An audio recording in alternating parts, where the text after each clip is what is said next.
I was very confused. It's the start of the new year, it's 2026, and I hear all of this advice that says to plan with Jesus in mind. But no one ever explained what that actually means, because when your bills are piling up, when you're anxious, when you're trying to provide, when you're trying to lead your family and not lose yourself, that phrase, it sounds great, but it doesn't help you make any decisions, or for me at least, it wasn't letting me know what types of goals I should be setting.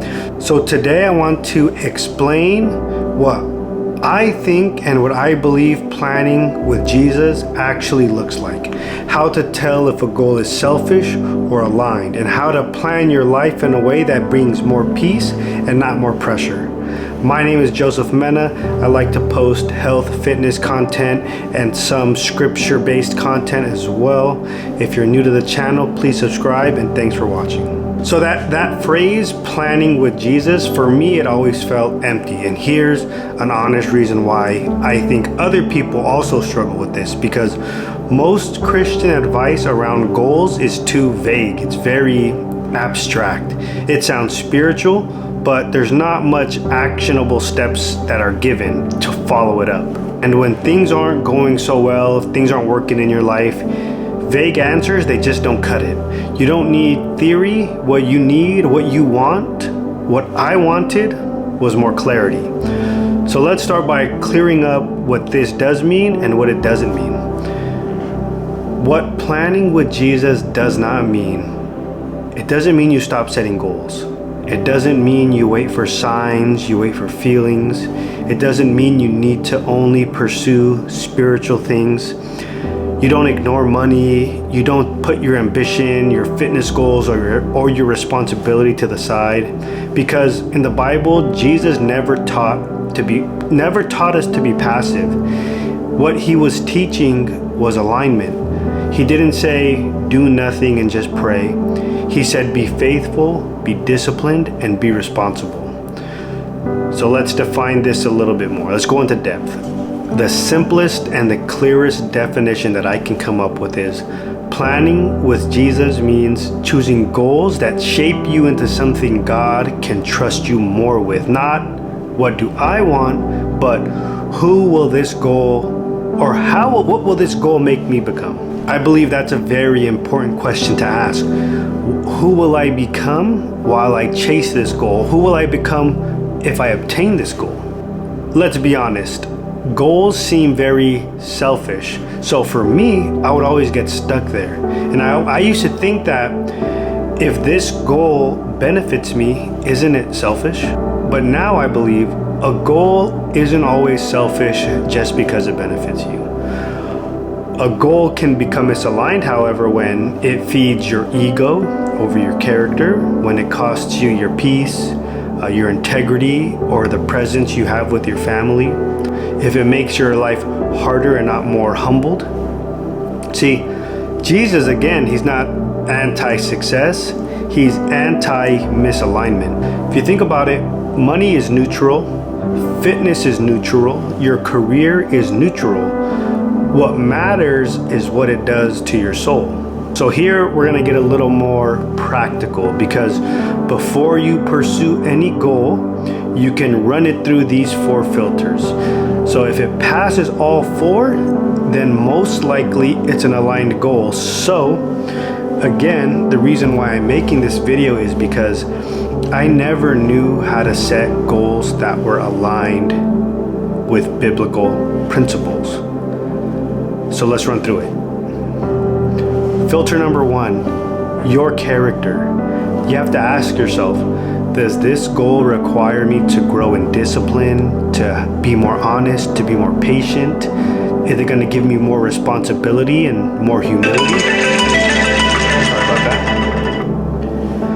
If a goal only works if you, let's say, cut corners, if it causes you to neglect your family or lie to yourself, or if it's always burning you out, then it's not aligned. Jesus always builds the inner you first. All right, filter number 2 is going to be peace, not comfort, peace. So ask yourself, when you imagine pursuing this goal, do you feel grounded, or is it going to make you feel overwhelmed and anxious? Because God's direction, I believe it's meant to stretch you. It's meant to push us to certain limits, but it's not going to constantly fracture our nervous system. It's not going to constantly overload us with all of this anxiety, fear, and pressure. So with that being said, if your goal creates that, if it's causing you to be obsessed, depressed, anxious, or you fear that you're falling behind, that's more of a signal that the approach that you're going on, or your approach, needs alignment, not always the goal itself. Filter number 3 is going to be your stewardship, right? This one I think is big, because if God, for example, if God gave me what I was after tomorrow, would it bless my life, or would it expose my immaturity? Now, I think about this a lot because I'm 35 years old. And if God would have given me everything I wanted 10 years ago when I was 25, it probably would have ruined me. It would have inflated my ego. I probably would have done a lot of things that I would regret now. So in a sense, I'm very thankful that God didn't give me everything I wanted when I was younger. So back to planning your goals. Again, we go back to the question, what does it mean to plan with Jesus or with biblical principles? In this step of stewardship, our capacity is being prepared. How much we can accept and still steward it in the right way. So that's why your faithfulness matters, why your consistency matters, why your small habits matter, because if success arrives faster than your character can hold, or if your character cannot handle it, then it actually is a burden and not a blessing. And the 4th filter is your order, right? The order. Jesus works through order, not chaos. So ask, does this goal bring me more order to my life, or am I spread thin? Does it require daily faithfulness, or is it giving me these emotional ups and downs? Does it improve my habits, or am I constantly depending on motivation? Aligned goals are always, not always, but usually they're boring at first, right? They require repetition, they require patience and consistency, and you don't always see the outcome.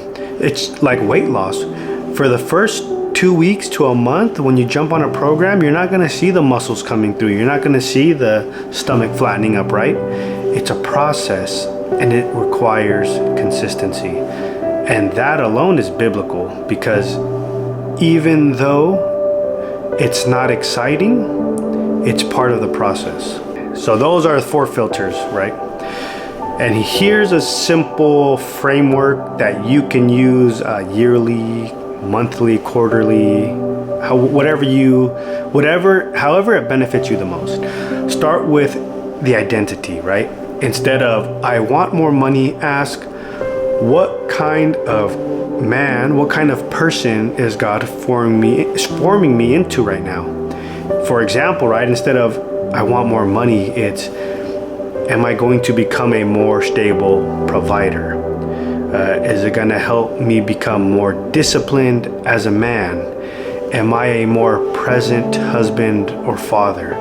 Am I a man with integrity under pressure? That's your identity, who you are as a person. And step two, when choosing your goals, make sure it aligns with that identity.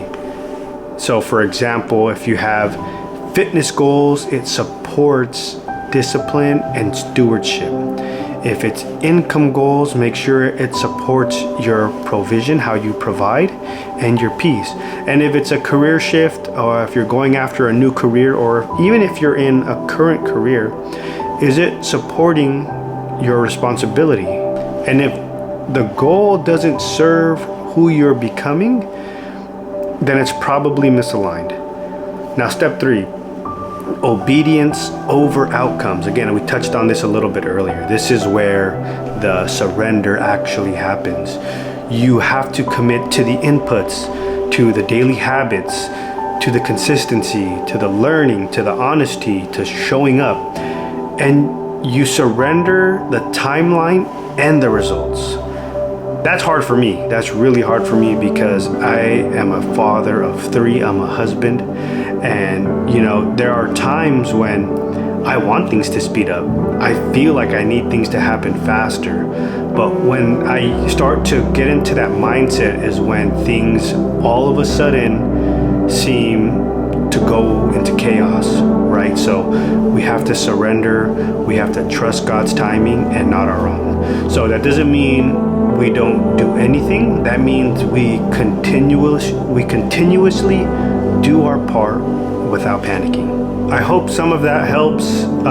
I know it helps me, and that's why I made this video, because I was stuck in this cycle of going back and forth with myself. Like, man, how do I set biblical goals? How do I have God, Jesus in mind when I'm chasing more money, more success, right? It's like a little perspective shift that you need to make. And that's, again, why I made this video.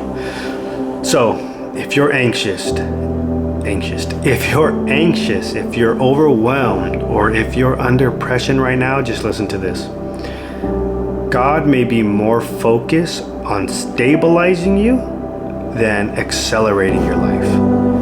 Planning with Jesus, with biblical principles, it often starts with simplifying everything and not going after more, at least not yet.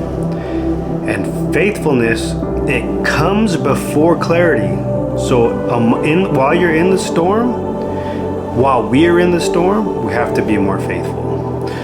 So if this helped you, please share this video with someone who's stuck between ambition and peace. And if you want to help build a clear, grounded plan that aligns your faith, habits, and life, if you need help with fitness-related goals, that's what I'm here for.